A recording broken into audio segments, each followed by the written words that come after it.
अक्सर घर के बच्चे जो होता है तब खुश होता है सबसे ज़्यादा जब उसके पेरेंट्स उसके माँ बाप कहते हैं चलो कुछ दिनों के लिए घूम के आते हैं या फिर पिकनिक पे जाते हैं, तो बच्चा सबसे ज़्यादा खुश होता है।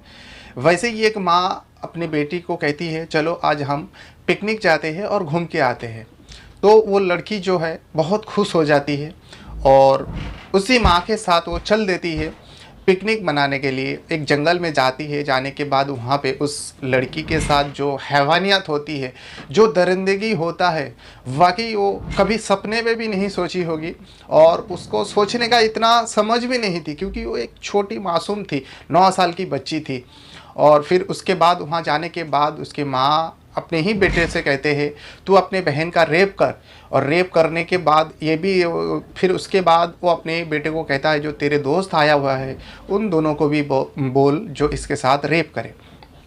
जब ये तीनों मिलके उस छोटी सी 9 साल की लड़की के साथ रेप कर रहा था, तब उसकी माँ खुद वहीं पे बैठ के देख के जैसे सोचो कि उसके बहुत आनंद आ रहा था, बहुत मज़ा मिल रही थी, बहुत खुशी मिल रही थी, उसको दिलों को चैन मिल रही थी। जब पूरा वो तीनों ने मिलकर उसके ऊपर टूट पड़ा, उसका रेप किया, वो तड़प रही थी, 9 साल की लड़की थी। उसी बीच जब वो चिल्लाने की कोशिश कर रही थी तो उसकी माँ उसका मुंह दबा के रखते थे और उसके साथ ऐसा हैवानियत हो रहा था। फिर आखिरकार जब वो छुड़ाने की कोशिश की तो उसी बीच उसकी माँ जो पिकनिक बनाने के लिए जो फल फ्रूट काटने के लिए जो चाकू लेके गई थी हाथ में, उसी चाकू से उसके आँखों पर वार करते हैं और उसके दोनों आँखें निकाल के बाहर फेंक देती है। फिर बाद में उसके टुकड़े टुकड़े करके उसको वहीं पर फेंक के जंगलों में वो अपने बेटे के साथ, बेटे और बेटे के दोस्त के साथ घर वापस आ जाती है, मानो कि कुछ हुआ ही नहीं। आपको सोच के ऐसा भी लग रहा होगा नहीं नहीं ये तो कुछ भी बोल रहा है, ऐसा नहीं हो सकता है। बिल्कुल ये सच है और सच्ची घटनाएं हैं। और आज मैं आपको इस केस के बारे में बताऊंगा, इस मामले के बारे में बताऊंगा और इस मामले का पूरी तरीके से खुलासा करके आपके सामने रखूंगा। ये है कहाँ का मामला, कौन थी वो औरत, कौन थी वो ऐसी माँ जो अपनी बेटी के साथ ऐसा गैंग रेप कराते हैं, फिर उसके जान निकाल लेती है। तो फिर चलिए पूरा मामला जानते हैं और ये भी जानते हैं आखिर ये मामला है कहाँ का। तो जैसे कि मैं बताया, ये मामला जो है कश्मीर से आया हुआ है। कश्मीर का एक जगह है बरूला एरिया में उस घटना को अंजाम हुआ था। एक दिन एक आदमी जिसका नाम होता है फैज़ान दौड़ते हुए बरूला पुलिस स्टेशन में पहुंचता है और जाने के बाद पुलिस वाले को कहता है सर मेरा एक लड़की है जिसकी उम्र 9 साल है, उसके नाम नेहा है और न जाने पता नहीं सुबह से नहीं दिख रहे। शाम को वो रिपोर्ट लिखवाने गया था और मुझे सुबह से वो नेहा नहीं दिखी। हम लोग बहुत ढूंढा लेकिन हम लोग को नहीं मिला।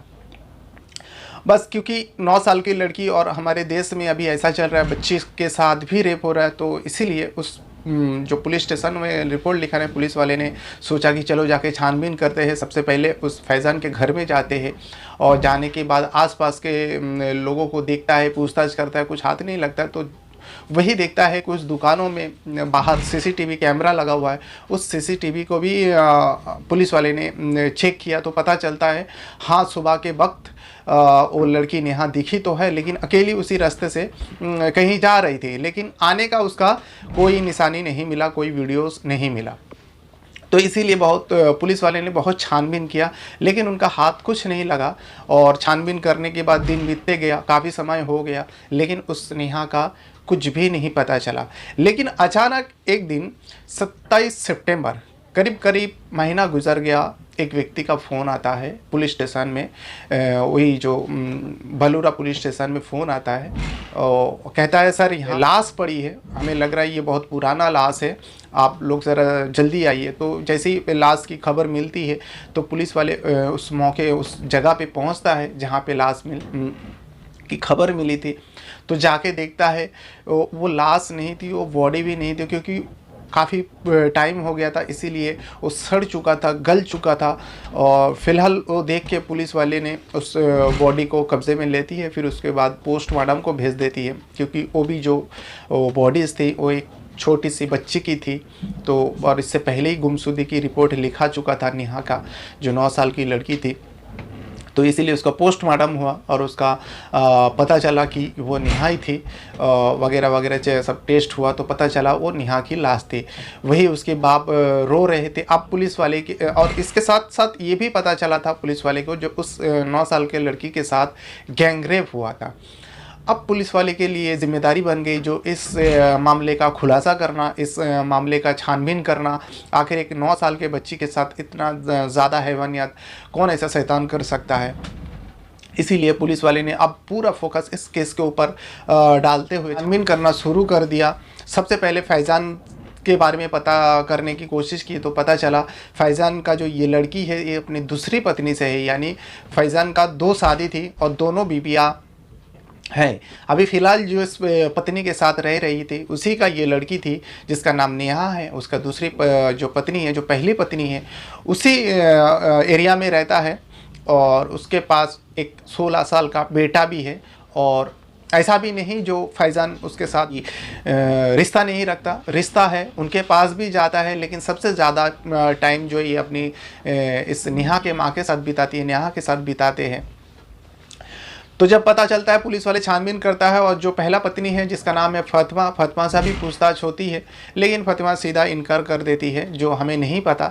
लेकिन पुलिस वाले जो है उनको भनक लगी जाता है, क्राइम करने वाला जो होता है उनके बारे में भनक लगी जाता है। तो पुलिस वाले ने फ़ातिमा के ऊपर डाउट हुआ और उनसे जब उनको वहाँ से पकड़ के लेके आया पुलिस थाने में, जब सख्ती के साथ पूछा तो फ़ातिमा ने पूरा जो जुर्म है वो अपना कबूल कर लिया, अपने गुनाह कबूल कर लिया। जो फ़ातिमा जो बताती है, बाकी पुलिस वाले हैरान हो जाता है जो कोई इंसान इतना भी घिनौना काम कर सकता है, वो भी सिर्फ गुस्से की वजह से, नफ़रत की वजह से। तो मामला कुछ इस तरीके से था जो फ़ातिमा जो सुनाई, जो जब से फैज़ान ने शादी किया, दूसरी शादी, हमारे पास उतना टाइम नहीं देता और हमारे बच्चे को प्यार भी नहीं करते हैं उतना जितना कि नेहा से करती थी। तो पुलिस वाले ने पूछा आखिर फैज़ान तुम्हारे साथ तुम्हें ज़्यादा प्यार नहीं करता, तुम्हारे बेटे से ज़्यादा नहीं प्यार करता, तो तुमने नेहा को क्यों मारा? तो बताती है अगर वो नेहा से ज़्यादा प्यार करते हैं इसी वजह से हमने सोचा कि नेहा को ही हटा देते हैं तो उसका प्यार जो है हमारे ऊपर जाएगा।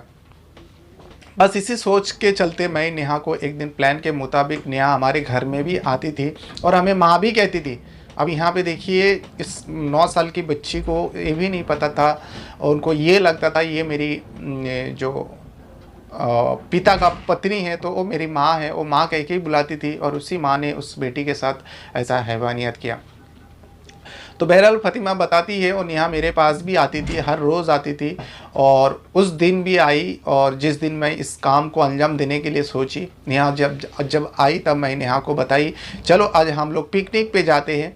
और इसी को लेके हम नेहा मान जाती है और नेहा तुरंत राज़ी हो जाता है। फिर उसके बाद नेहा को लेके फिर नेहा, मैं, मेरे बेटा और मेरे जो बेटे का 2 दोस्त हैं, उन तीनों को साथ में लेके हम टोटल 5 लोग जंगल की तरफ जाते हैं पिकनिक बनाने के लिए। फिर उसी बीच मैं अपने बेटे को वो कहती हूँ जो इसके साथ ऐसा ऐसा कर, और वो कर रहे थे। फिर उसके बाद मैंने उसका मौत को घाट उतार दिया और उसका लाश का कोई पहचान ना कर पाए, इसीलिए मारने के बाद उसका आँखें निकाल लेती हूँ। फिर उसके ऊपर तेजाब डाल के मैं वहाँ से वापस घर आ जाती हूँ। जब ये पूरा मामला पुलिस वाले को सुनाया, पुलिस वाले हैरान हो गए। जो कोई इंसान इतना दरिंदगी, वो भी एक छोटी सी मासूम बच्ची के साथ कैसे कर सकता है? कहीं इसका मानसिक संतुलन तो कम नहीं? वही डॉक्टर से भी चेकअप कराया, फ़ातिमा का इलाज भी हुआ, वाकई उसका मानसिक संतुलन सही था। वो सिर्फ अपनी बदला लेने के लिए, अपनी नफ़रत की वजह से इस काम को अंजाम दिया। वाकई दोस्तों, आज के ज़माने में, आज के टाइम में किसके ऊपर भरोसा करे? वही एक सौतेली माँ होने के कारण, जबकि उस लड़की को क्या पता थी कौन सौतेली है, कौन सगी है, कौन अपना है, कौन पराया। बस उसको ये पता थी ये मेरी माँ है और माँ ही कहती थी। और लेकिन जब ये माँ देखिए अपने पति का गुस्सा, अपने गुस्सा जो है पति के ऊपर जो थे उसको निकालने के लिए एक 9 साल की बच्ची के साथ ऐसा दरिंदगी कर दिया। पहले उसका रेप करवाया और फिर उसके बाद उसको वो जान से मार डाला और मारने के बाद तेजाब भी डाल दिया। वही जब पुलिस छानबीन करते हुए उसका जो लड़का है, फातिमा का जो लड़का है 16 साल है, वो भी नाबालिग है, उसको भी गिरफ्तार किया और उसके साथ साथ उसका दोनों दोस्त को भी गिरफ्तार किया जो इस काम में उस फातिमा के कहना माना और उसके साथ उस बच्ची के साथ रेप किया। अब फातिमा को फ़िलहाल जेल भेज दिया है और उन तीनों नाबालिग होने के कारण उसके ऊपर भी पॉक्सो एक्ट की धाराएँ लगाई और फिर उसके ऊपर कार्रवाई होगी। बहरहाल यही था पूरा मामला। और आप अपने साथ साथ अपना परिवार का भी बहुत ज़्यादा ख्याल रखिएगा। किसी के ऊपर भी आज के टाइम में किसी के ऊपर भी आप आँख बंद करके भरोसा बिल्कुल ही नहीं कर सकते। जो ये तो अपना ही है, क्योंकि आज का जो समाज है, आज का जो टाइमिंग चल रहा है, ये ना अपना देख रहे हैं ना पराया देख रहे हैं, बस क्राइम को अंजाम देने के लिए फिराक में है। इसीलिए हमेशा अपने साथ साथ अपने परिवार का भी बहुत ज़्यादा ख्याल रखने की ज़रूरत है और ये आपको ज़िम्मेदारी बनती है, आपका फ़र्ज़ बनता है जो आपके घर के लोगों का ख्याल रखना, उनके बारे में पता करना, कौन क्या कर रहा है नहीं कर रहा है। बस यही बताना था और इस वीडियो को देखने के लिए आपका बहुत बहुत धन्यवाद करता हूँ। चलिए, बहुत बहुत शुक्रिया, थैंक यू।